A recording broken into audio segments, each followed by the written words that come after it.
Great to see you Hi both. there. Hello. Great to see you, everybody. Good to have so many attendees. Yeah, really exciting. This is always such an exciting step of the process when we actually get to somewhat in person meet people that are applying to the next cohorts. And this time it's actually even more special. We say this about every cohort, but it's true. Every cohort is very special. And this time, for the first time, we're doing this Q&A with Kai, director of Essity Ventures, that recently became our official accelerator partner and supporter. So very happy to be here. Thanks for having me. Yeah, thank you for being here. Yeah, good to know, guys. If please quickly introduce yourself in the chat if you feel like it. Also, let us know if there is somebody who's already been applying for the FemTech Lab and applying again, and maybe whether you have applied and or you're considering it. Maybe just drop that as well. Could be just interesting to see what we have here. Yeah, and hi Annabelle and Anna, and Elizabeth, thank you for jumping in and introducing ourselves, recognizing some company names from applications in the chats already.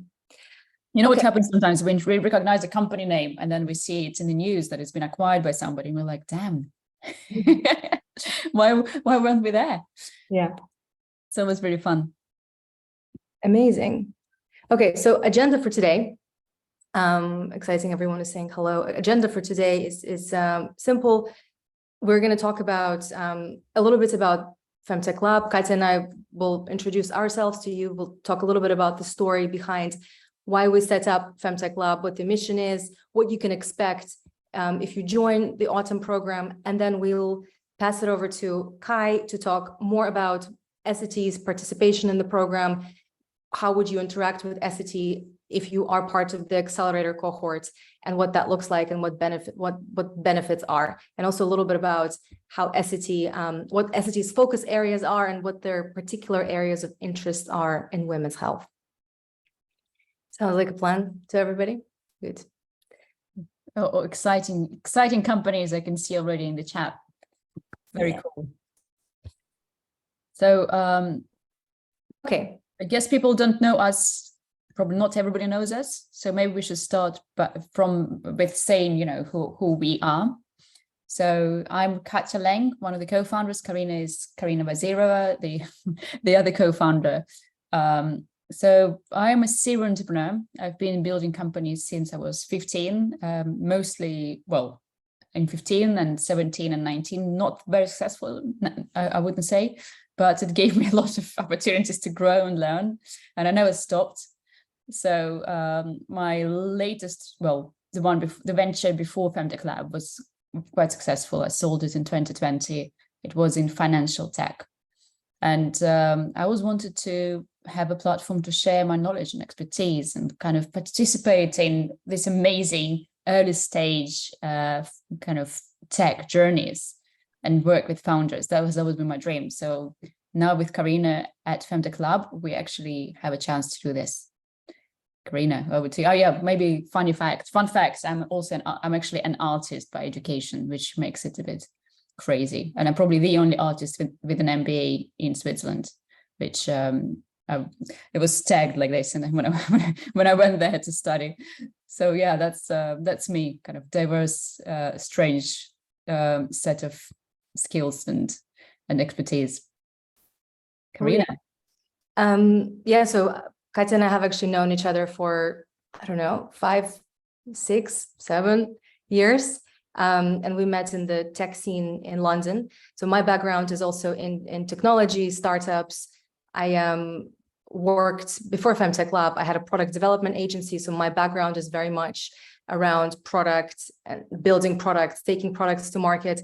And I specialized in artificial intelligence, which I promise I'm not saying just because it's the hype of the day, but it actually was AI, and it was actually to do with large language models, interestingly. And yeah, I also in my past life was a lawyer, but please don't come to me for legal advice. And before that, I was also a professional chess player. So that's, I guess you can, with Katya and I, you can see which part of the brain, which one of us represents at FemTech Lab. And really, when almost 3 years ago now, when we came across women's health, when we came across FemTech, we realized that this space, first of all, is an incredibly fruitful space for opportunities and new products to be developed. And second of all, it's an incredibly meaningful sector to participate in and to build within and to be kind of supporting. And we, I think, went to a few conferences and we kind of did a little bit of research into the sector, and we realized really quickly that it's growing fast, but there isn't yet an accelerator, or there isn't yet someone bringing the entire ecosystem together. And if there's anything that we learned in our previous experience in tech, is that when you're building companies, you have to get lucky. And luck is a skill set. And it's really all about being at the right place with the right people and meeting the right people and making the right connections. You can't do it in a silo. You can't do it by yourself in a room. You can't kind of get lucky that way. You have to put yourself out there. And with FemTech Lab, our mission was to create that kind of platform for entrepreneurs, 70% of whom in the sector are women, to really have this new ecosystem and a new space to flourish and grow, where no one's going to tell you that femtech is a niche, where everyone is really excited about this space and really excited to see you succeed. And that's what FemTech Lab is about still today. And that's why we want to have you part of the upcoming cohort as well, to experience that and to get that support. Yeah, also compared to the day we started this whole thing, when we had a very vague idea of what femtech really is and how it's all going to play out, that was 3 years ago. And even within the 3 years, the industry has come forward a lot. You see all this news about acquisitions, M&As. You see Essity doing pilots with femtech companies. You can see a lot of big corporate giants acquiring femtech companies. You hear all this news about big rounds being done by female founders, sometimes mixed teams, but still it's all about growing women's health space. And now actually we get less questions about what femtech is and how we define it. However, I feel like we need to address it anyway, just a little bit about what femtech is, how we see it. And I feel like this is the truth, obviously, because that's how we see it. We see it as products for health and wellness of women, and basically a lot of other products that, even if they're not health and wellness, but improving women's lives. We do not include beauty and fitness into those categories because these sectors are something else. But essentially, it's female markets and something that is genuinely improving, empowering, contributing in a good way to women's lives. Very vague. More specific, it can be medical device, it can be biotech, it even can be, we had even a supplement in our previous cohort. A lot of things around fertility, basically around reproductive health, starting from fertility all the way to postpartum. And the solutions we have in our portfolio for those sectors are actually amazing, outstanding. So today we have 52 companies in the portfolio, which means 52 companies have been through the program, have been learning and developing with us, and are still in our network. We're still working with them, we're still helping them, we're still working with, they still reach out to us for advice, they still reach out to us for introductions, they still reach out to the network they got at FemTech Lab. Maybe there's something Karina can expand more on. Yeah, and we can also talk a little bit about the program. I know that there's information on the website, and you probably have heard about quite a bit of it on LinkedIn, but it's always good to explain and answer any questions. Which, speaking of, if you already have any burning questions, anything you're already thinking, please drop them in the Q&A instead of the webinar chat, just so it's easier for us to pick them up and answer. The 3-month program, Autumn Cohort, starts on September 1st and runs until, I think, 30th of November. So basically the last week of November. The very first week of the program is in person in London. It's kind of like a boot camp. Everybody flies over.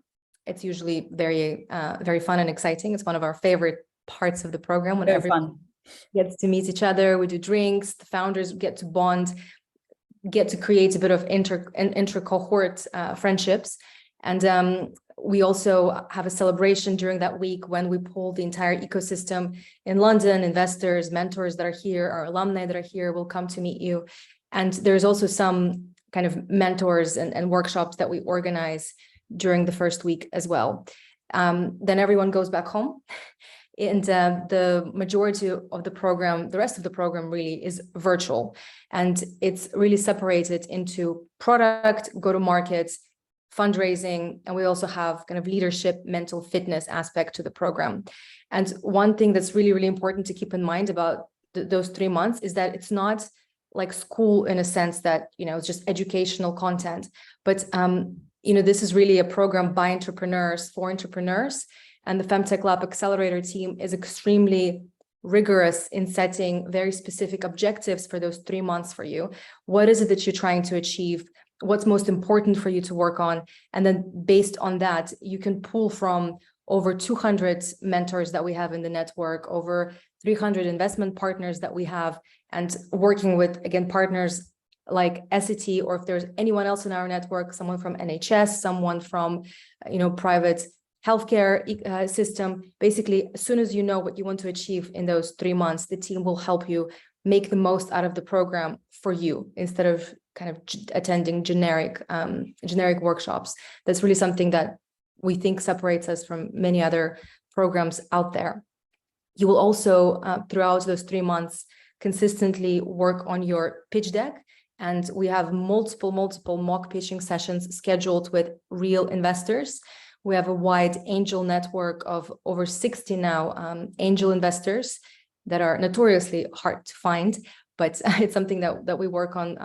Hard to catch. Yeah, they all very elusive. If it says that they're an angel investor on LinkedIn, they're usually not. You kind of have to find them where they're hiding in. But we have some of them are mentors in the program. They will give you real feedback. They won't just listen to your pitch and then ghost you, how so many investors do, but they will give real, honest, practical feedback to improve the pitch deck.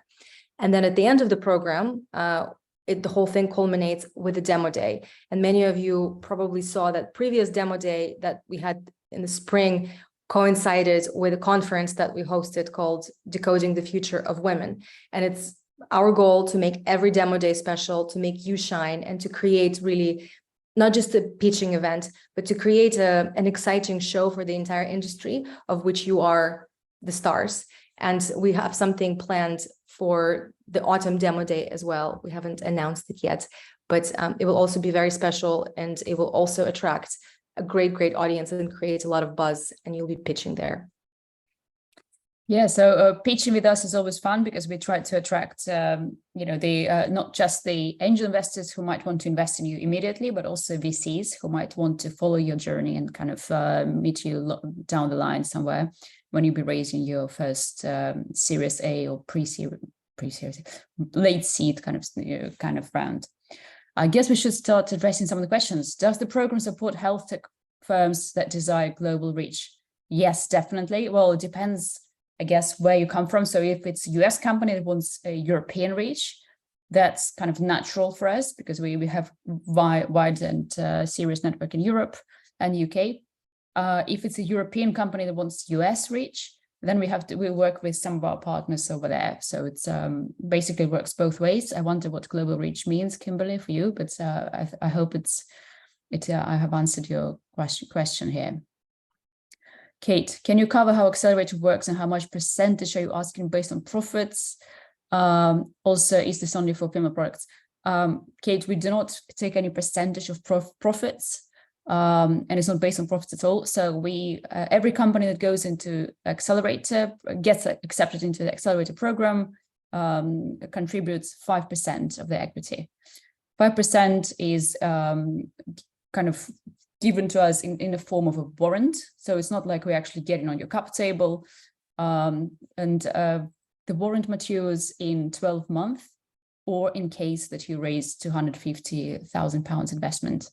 In this case, you kind of add us to your cap table. And this 5% get diluted. So by the time you hopefully are a unicorn and you make your massive exit, we probably will have 0.5% or something. you don't know, but we hope to be there with you, for you, and follow you to this, not follow you, but actually hold your hand through this process, support you, yes, and nurture you all the way to that moment. We do get a lot of questions like, why are you getting, equity and all these things? We are an independent accelerator. So we operate and we succeed only if you succeed. So this is quite a mad and quite a crazy model that we have. This is, not everybody understands how it works, but for us, it's like all or nothing kind of thing. So if you don't succeed, we basically get nothing, because absolutely every service we provide for you guys is free. But this 5% is hopefully something that we could share, in the future, if you do succeed in a big way, hopefully. So you can't get better partners than us, really.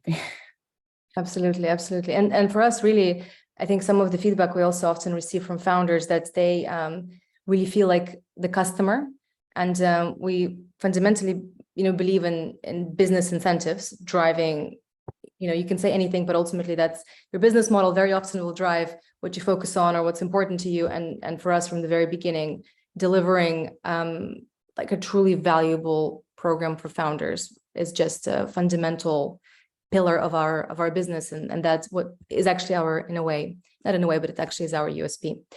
I think maybe it's a good time because there's a few questions about the partnership with Essity. So it's the perfect segue to give the mic to Kai, Director of Essity Ventures. Kai, now that we've talked a little bit about FemTech Lab, sure. Yeah, happy to hear that there are already questions, but maybe I can already answer a few by giving some more background why we're so proud and happy actually to have partnered up with FemTech Lab. So I won't talk too much about myself, but rather about Essity, because I'm not sure that everybody knows what's behind Essity, right? So that I could say now, okay, it's a big corporate business. We do 12 billion euros in revenue per year and operating 150 years in 150 companies. But I think which is more important to it, that we are kind of in areas like female hygiene, health, incontinence, and beyond that. So these are areas actually where surely many of you actually are also active in and try to build businesses, but also, bring change to women, to users out there. So we have well-known brands like Libres, Saba, Nana, and also lately we're so happy to acquire companies like Modi Body and Nix. So and building our footprint in female hygiene.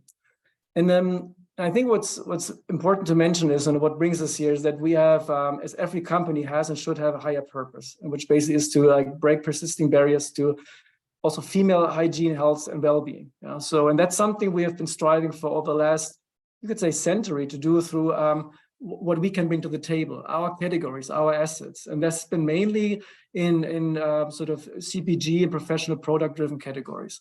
But what we also realize is, and that brings back to the point that Karina made, is to really make this change, to drive that forward and achieve their goal. It's nothing which one party could do alone, right? Which one player can do.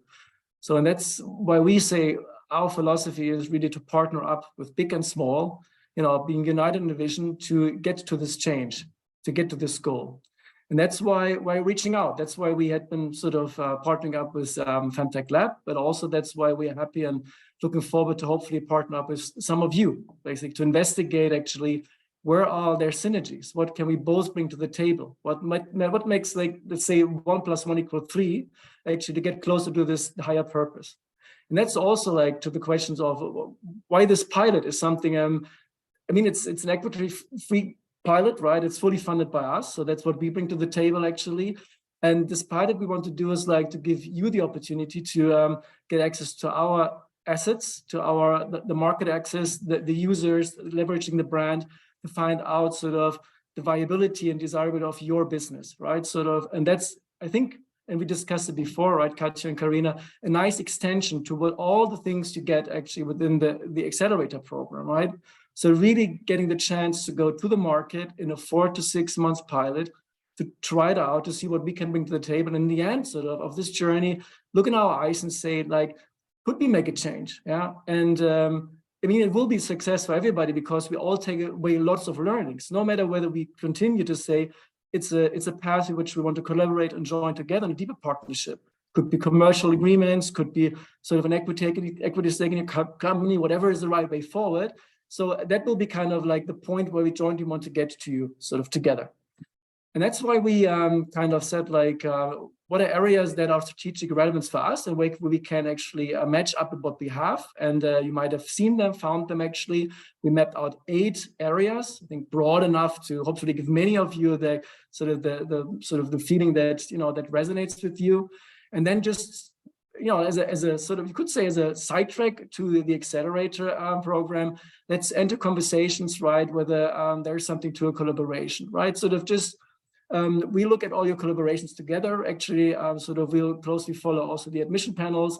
And if we sense, hey, there's something, right, then enter conversations with you, right? So to say, hey, how would you feel about this, right?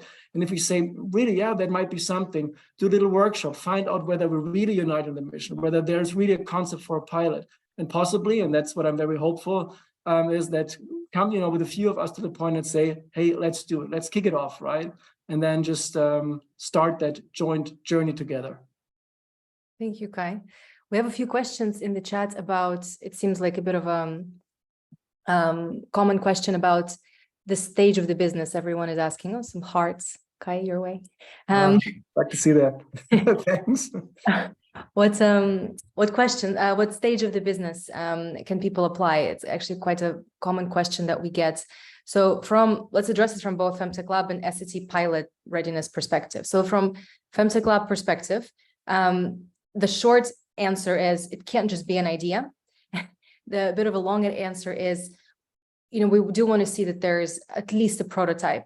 And the thing with company stage, right, is the more difficult it is to build the product, you know, the less we're gonna look at like actual go-to-market traction. So if you're building like a device or like something that requires longer product development, we're going to look at, do you have prototypes? Have you validated that this product is needed in the market? Basically some early traction that you're, you know, executing this and it has legs. If it's more like an app or something that maybe has a shorter like technical product development cycle, we will look for more traction and kind of more, I guess, evidence that there is some like feedback in the market that it's working. And the reason why we're doing that is we want to make sure that when you enter the program, you have solidified more so like what is it that you're building. Of course it can change, of course it can move around and you can pivot, but it's not so raw that you're going to be like changing your mind throughout the 3 months, and you have done some kind of homework yourself ahead of time.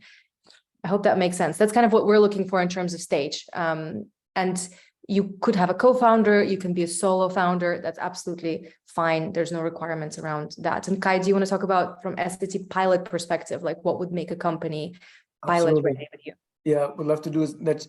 I mean, sort of as in terms of a pilot, as the name suggests, right? Sort of we would also love to give you the opportunity to try out something in market, right? And bring it to a first little scale, because that's something we can bring to the table. Like our brands have a high reach. So, you know, we have go-to-market channels we could leverage. So in that case, you would wish for a sort of young company startups who already have like a scalable product. It must not be scaled yet, sort of, you know, like it can be sort of low volumes, sort of whatever, like sort of you have, you know, or like limited geographies.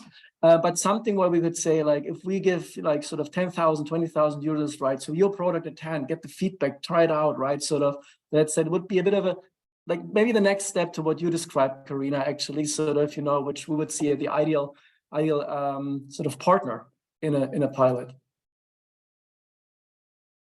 Awesome. There's so many questions. Yeah, I'm actually, they're very obvious one, the kind of easy one to answer. The North American companies, if you're accepting the program, do we have to attend the first week in person? Look, you don't have to attend, but we would strongly recommend that you do, because this is where you make, you know, friends. This is where you enjoy yourself. That's when you feel like you're part of this whole kind of buzzing community. We do understand that it involves travel costs and everything else. So if you, for some reason, you can't do this, it's okay. We still transmit like live most of the things we do that. So it's you can actually do attend the stuff we do in London online still, but we recommend for you to come. And we actually had quite a lot of US companies coming over. for the in-person week. Another question from Hades I would like to address, the elaborate about the grant.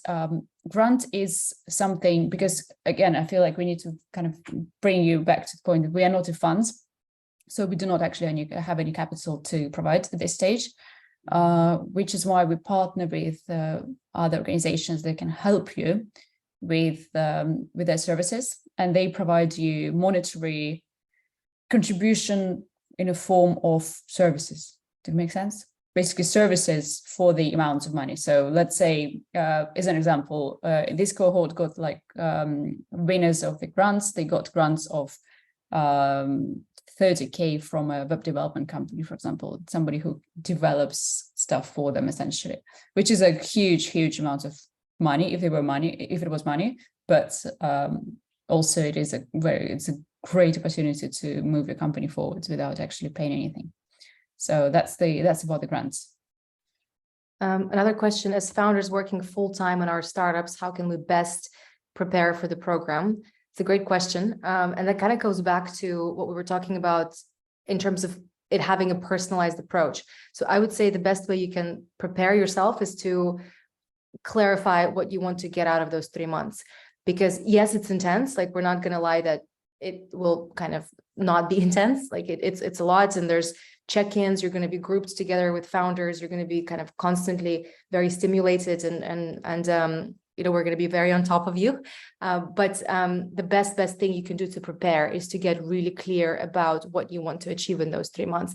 The more focused you are, the easier it is going to be for you to take advantage of everything that's kind of thrown your way, and the less it's going to be overwhelming, because ultimately you're going to get a lot of different advice, opinions, introductions, but it's you. Like, you have the answers. We really believe that all the answers are inside of the founders. We're not here to tell you how to run your company.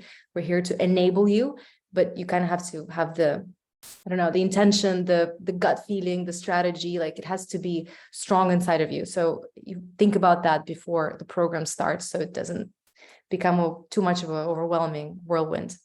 And the determination, right? This is the most determined founders are the ones who actually get to the end, and the end being exit or IPO or some serious fundraise when you can actually get some cash out. So from experience, we know that that's how it works. So mostly it's all about the founders at this stage. So if you can find the time, the determination, and you are kind of ready to give it your absolute best, this is the kind of point when you probably should go for an accelerator program as well. If you're not sure, if you're like not quite there yet, maybe not the right moment for you, because then you will be just overwhelmed with the amount of complicated, intense and time-intensive things that you need to do, you need to think about. And it's not the right moment for anyone, because if you can't fully commit to a startup, there is no point, right? There is no halfway, unfortunately, in this situation.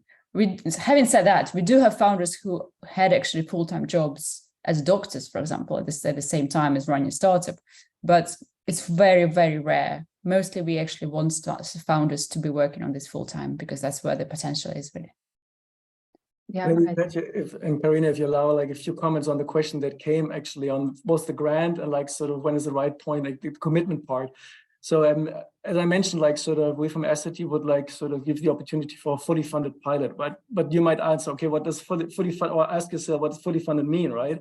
So what is it? Where does it go to the money? So as we would do it and have done it in the past, actually, is that we would, as said, like take the chance if we see like a first fit together and see like what should the pilot deliver on, right? For both of us, actually, what do we want to find out, right? Sort of what do we want to prove together that we can make an impact out there based on your solution? So, and then we would carve out a pilot concept saying, for example, is it about finding out like sort of customer acquisition costs, right? Sort of like scaling that up. Would it be maybe a sort of paid media needed, right? So is that a component where we can help to set a media campaign? Is it some where you'd say, I need other capabilities actually, right? Sort of which are on the market, which we need to fund, actually bring in to drive that pilot. And that means like the funding part. So we would carve that out together, see what we can bring to the table from internally. So the intelligence, the people, right? Sort of, and then fill the gaps actually with the funding. And the funding will vary actually and could vary enormously to the goal, right? It can be 6-digit number, 5-digit number, and so that's really based on the concept. So that's how we approach it. But also there, as you said, Katja, sort of it's not only about that we put a pot of money on the table, we bring in really like a lot of people which are dedicated and take a lot of their time from the core business to work with you. So also there's a lot of commitment during these pilots actually. So, and of course, as you said, like that's something we'd also love to see from you then. Awesome, thank you, Kai. I think also one of the, just to maybe illustrate the collaboration between like the program FemTech Lab and Essity, and as an example, we've had in the past one of our alumni, which is Mewtwo, Wendy Powell, the founder of Mewtwo, for example, joined FemTech Lab Accelerator, joined the program, went through the program, and via FemTech Lab got in touch with Essity teams and participated in a pilot, and is currently going through a pilot with Essity. And from what I hear, is going very well. And it could be a long-term collaboration, which is, you know, amazing for someone that's been building their company and has built a product and an audience and wants to take the whole thing to the next level with the resources and support of an organization like Essity. It's a great way to, I don't know, take the business to the next step. And again, it's not that everyone that goes through the program has to do a pilot, but it's very much an opportunity that is there. And this is the first cohort where it's actually like officially an opportunity for all of you. So it's a very, very cool time to be joining FemTech Lab. Maybe one thing I would like to add on this is we're super excited about the next cohort, because it's the partnership with a real, you know, company, with a real corporate. And we've always been saying that, unlike a lot of other, you know, programs for startups out there, our aim is not to educate, but to accelerate. And as much as we could give you all kinds of workshops on all kinds of lovely topics, what we actually want to do with you is to accelerate your business success. And this is best done with an actual client representing the actual market. So this is like throwing you in the water. Yeah, and also building on that, Katja, I think you said it previously, that it's not about generic sessions, right? So the education is really tailoring that to the needs of like the startups, right? And that's also like what we want to do, like sit down with you. What do you need actually, and carve out actually where's the match, where can we support, and how can we accelerate your business? Absolutely, that's also our philosophy. Okay. Yeah, but I don't think we can address all the questions. Maybe Tatiana could help us with some of it, and our other team members on maybe if there's a few questions about what makes the application successful, and there was also a question about the admissions day and what we're looking for. Maybe we can talk a little bit about the admissions process and maybe some tips as to how you can, if you haven't already applied, or if you haven't pitched yet, like how can you increase your chances and what we're looking for. So with the applications, I know it's quite a lot of questions there, and we're really trying to get to know you through that. So appreciate all the time you're going to take to fill it out. We definitely look for traction is one of the things we look for. And it doesn't mean that you have to have revenue. It doesn't mean that you have to have, I don't know, so much funding, but we really want to see, like, since the day that you started working on this, what have you been able to achieve? What have you been able to like accomplish, both from product side, or even any pilots, any proofs of concepts, any like market entry points? We just want to see what like results that you've been able to get to. And that paints a good picture for us as to, what you're doing, where you're going. Please be more. Sometimes we get applications and they're very much like talking about the mission that is quite broad. We're all here for the same big mission to improve lives of women all over the world. Tell us a bit more specifically, what's the product that you're building? What is it exactly? If there's a demo, please send us a demo. But the more specific you are about your vision for the product, the kind of easier it is for us to assess and understand. And definitely your goals for the program. Please do take that question with some intention. What do you want to achieve in those 3 months? Even if that changes, we're not going to hold you down to what you write in the application, but it again helps us to know, can we help you? Because what we're really trying to understand is it the right fit? Like you as the founder and your business, our program, us as founders, us as the team, us as the network. So that's really what we're looking for in the application. And then on the admissions panel, you're going to be pitching. So obviously clarity of communication of what you're building, and your ability to sell really your vision and your product is what we're looking for. And of course, again, the panel is going to be VCs. Kai is going to be there, some our stakeholders from Essity. We're going to have some of our mentors there as well. So people will want to, again, understand clearly, what does your product do? That's probably the thing that not frustrates, but like the question that we often will get in the admissions panel after pitches. It's like, wait a minute, you talk about the problem, you talk about, the mission, everything, but wait a minute, what does the product actually do? So make sure you get that articulated very clearly, so that the panel gets that, and it's not something they have to ask. I don't know. Kai, do you have any other suggestions? Anything? No, nothing to add. Absolutely. Bam. For startups that have a FemTech medical device, how do you support them with regulatory approval in Europe? Great question. So we have mentors that are part of the network that are experts in this. And we organize also like a more joint webinar session for everyone in the cohorts that this is applicable for. And we also partner with law firms that could provide some advice on this. We won't obviously fill out the application for you, but we will have experts that will be able to give quite valuable advice and recommendations as to what's best wherever you are in the business. And I think Tatiana is also supplementing my answer right now in the chat as well. Wow, so many questions, guys. At which stage Corinne just answered this, and at which stage companies are accepted, and you do not need to know how to code.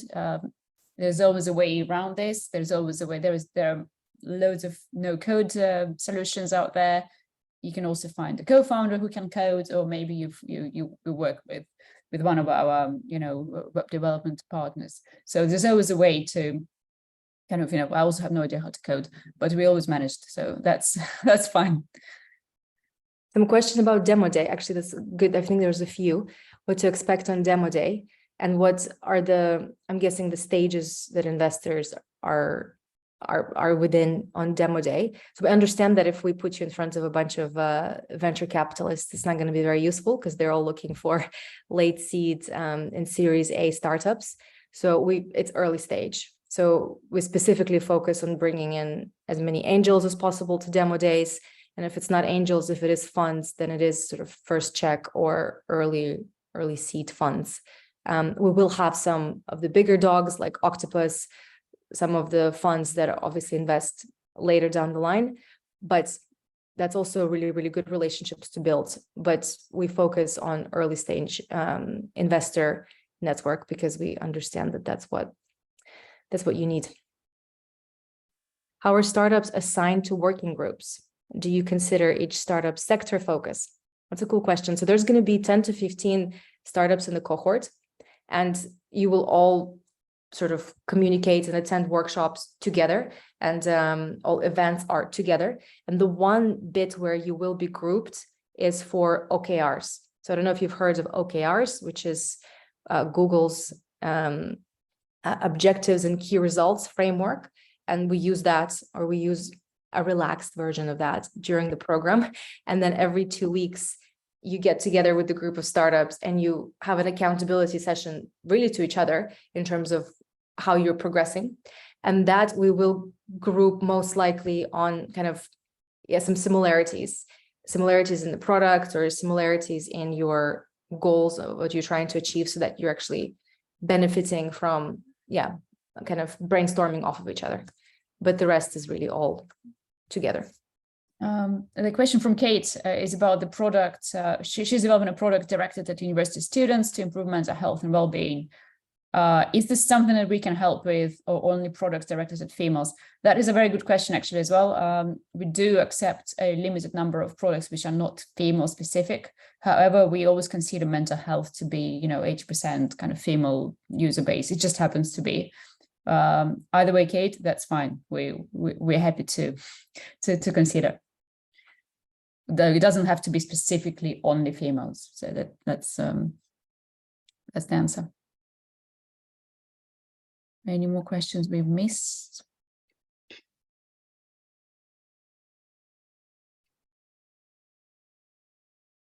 So the first week of the program, so the program will start on September 1st, but I think that's like a Wednesday.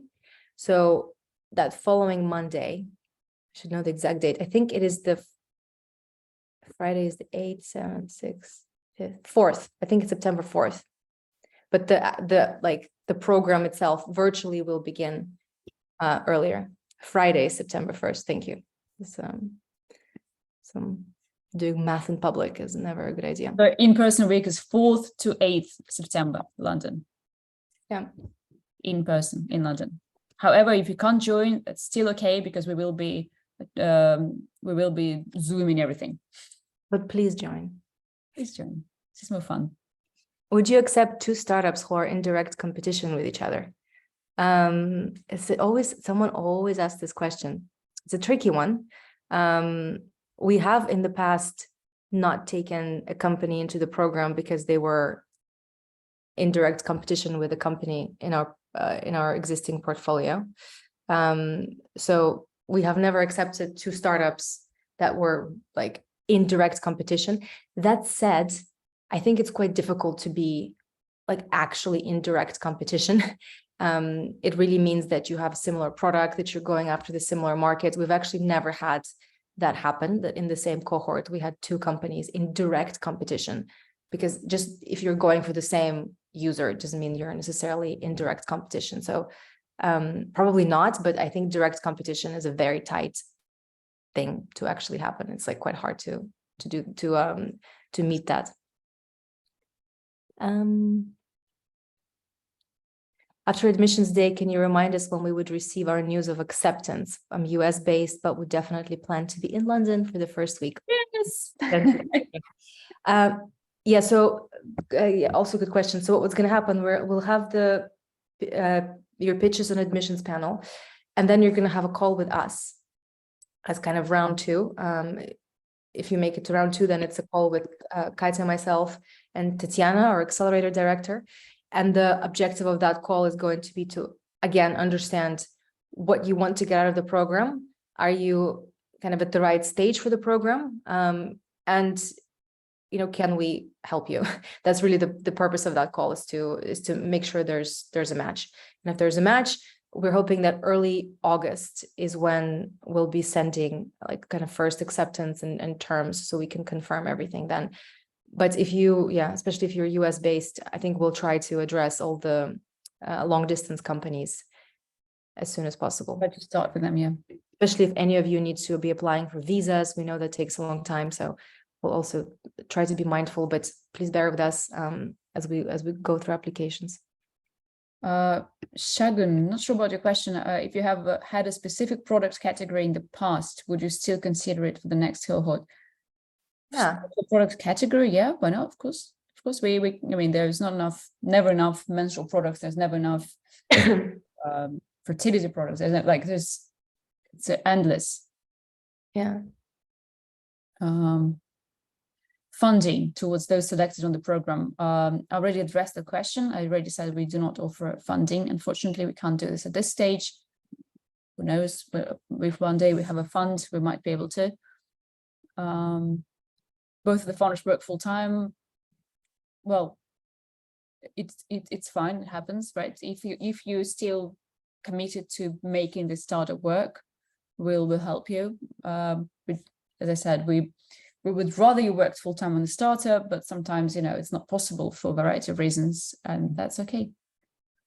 You don't need to generate revenue. I mean, it's up to you. But if you sometimes you, okay, so how does it work? I guess probably good point to address. If you have a full-time job and you started your startup on a side, at some stage what you need to have is angel investment, after which you can probably drop the job and focus on the startup. Because I totally understand not everybody has this kind of opportunity in life to not work and have a startup and not being paid. Yeah, fair enough.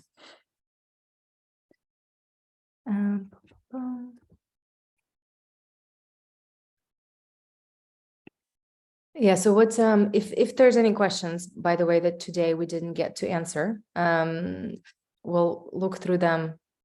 I don't know, ping us, and you'll have opportunities really to answer us more during the admission, to ask more questions during the admissions process. So don't worry about it.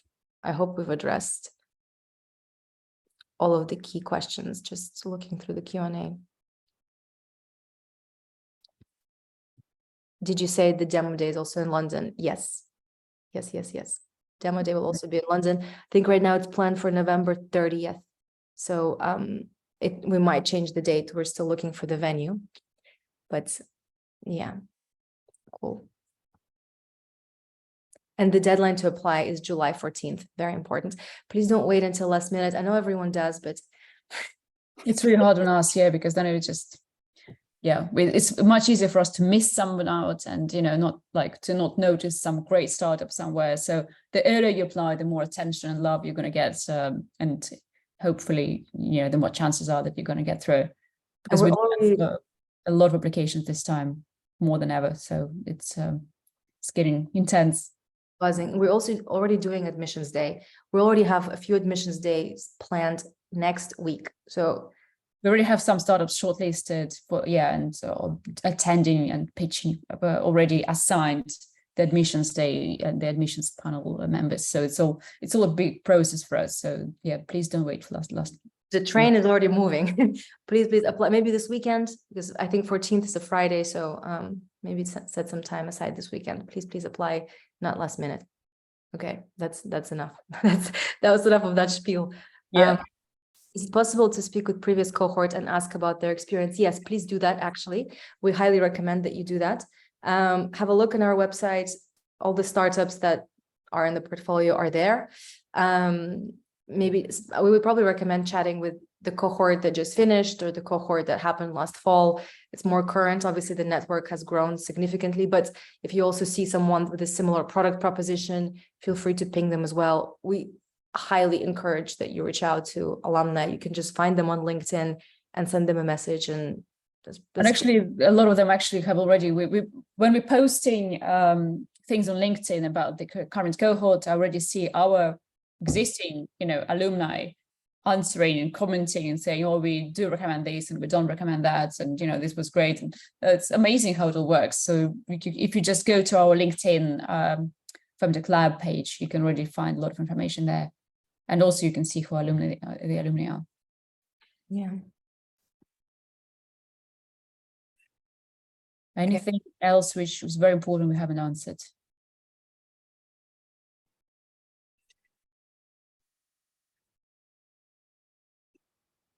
I don't think so. What's success rate of startups getting funding post demo day? Well, to tell the truth, nobody gets funding on the demo day because investors don't happen to have cash stashed up in their pockets, like on Dragon's Den show. Unfortunately, that's not how it works. It will be fun. But people do meet investors during the program, and they do usually finalize their rounds within, you know, in a few months after the program, because, you know, they want more investors. They want to make sure that the round is complete. So when did Maria close her round? During the program. There's always during the program, yeah. So the kind of the front runners usually close it during the program, and even before demo day happen. Not close it, but, you know, get the commitments in before demo day actually comes. And some companies actually decide to not raise like investment. Some companies win grants. So for example, one of the startups, Thea, in our previous cohorts, won a massive grant. I don't think we can disclose the amounts, but soon they'll have a press release. Massive grant, so they're not fundraising. Some will secure partnerships. So for example, you know, a pilot with Essity is an incredible way to actually move forward in the business and receive funding into what you're doing as well. So there's different options. And also, I think it's very important to state that right now it is a bit trickier to raise funding, even though with early stage hasn't been as impacted as later stage, but we have seen it being more challenging, which is why we're pushing for more angels and for more kind of earlier stage investors in the ecosystem. But we have seen more and more startups kind of opting for smaller rounds, focus on revenue, or working with corporates and kind of focus on growth and funding that way. So we're very much about also exploring different options for funding beyond just like massive funding rounds with VCs and angels. But we actually, so what's going to happen is we have prepared a bit of an FAQ page that you're going to receive during admissions. And we've actually listed all the success stories with all the portfolio companies and all of the examples of how some of them had successful funding rounds or other ways of kind of resourcing their business. And you can reach out to some of them as well to have a chat. But like Katja said, in the past, we've had founders that closed their rounds before demo day, some after demo day, some will take longer, some will make take a decision to pause funding because you also have to time it really well, and some will go for grants. So it's hard to standardize. I feel like the one thing that we always say or on these kind of meetings is that whatever you think your company is today, you will have a very different opinion at the end of the program. This is something that is fundamentally kind of challenging to the core of your business, challenging your business model, challenging your go-to-market strategy, challenging the way you try to be funded, as Karina said. So if you're thinking today, I'm doing this and I'm going to get crowdfunding and I do that, it might not really be the case. Once you worked on it fully with the help of our mentors for 12 weeks and you actually got to the crux of it and kind of understood a little bit more, and kind of a lot of people do a little pivot, a lot of people redesign or change a little bit their strategy. This is why we are here. This is why accelerators exist. It's not just to reconfirm whatever you're doing and say, yeah, go ahead. Usually it's a lot more challenging and, tricky than this. And this is the fun part, right? Yeah, we have to be open. It's an interesting balance on one hand, as to like getting quite clear on what you want to get out and where you're going, and being quite determined and a little bit stubborn. As founders, we have to be a bit stubborn, but also be completely open to opportunities and kind of having your mind changed as well. So it's always a little bit of both.